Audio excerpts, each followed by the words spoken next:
రాజధాని అమరావతి విషయంలో CM Chandrababu vision చాలా మందికి అర్థమైనట్టుగా కనిపించడం లేదు.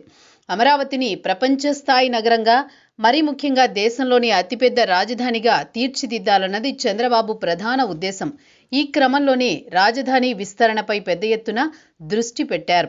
ఇది ప్రస్తుతం వివాదంగా మారింది. కొంతమంది రైతులు భూములు ఇచ్చేందుకు సిద్ధంగా లేమంటూ నిరసన వ్యక్తం చేస్తున్నారు. ఇదే సమయంలో ప్రతిపక్ష పార్టీలు కూడా రాజధానికి అంత భూమి అవసరమా అంటూ కీలక వ్యాఖ్యలు కూడా చేస్తూ ఉండడం విశేషం. మరీ ముఖ్యంగా వైసీపీ అధినేత మాజీ ముఖ్యమంత్రి జగన్ రాజధానికి అంత భూమి ఎందుకంటూ వ్యాఖ్యానించారు. ఈ పరిణామాల క్రమంలో చంద్రబాబు విజన్ అర్థం చేసుకోవడంలో ఎక్కడో తేడా కొడుతోంది అన్న వాదన బలంగా వినిపిస్తోంది.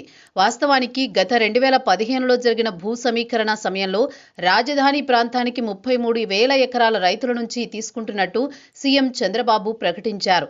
దీంతో రాజధానిని ప్రపంచ స్థాయి నగరంగా తీర్చిదిద్దడం కూడా అప్పట్లో చెప్పారు. దీనికి తోడు ప్రభుత్వానికి చెందిన మరో 20,000 ఎకరాలకు పైగా భూములు రాజధానిలో అందుబాటులో ఉన్నాయి.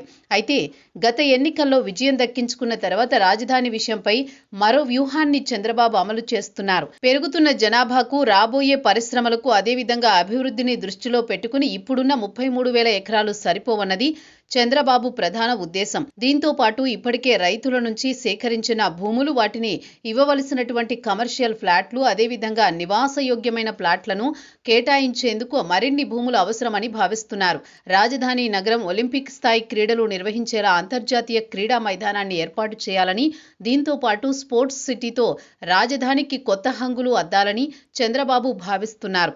అంతర్జాతీయ స్థాయిలో విమానాశ్రయాన్ని కూడా ఏర్పాటు చేయాలని నిర్ణయించుకున్నారు.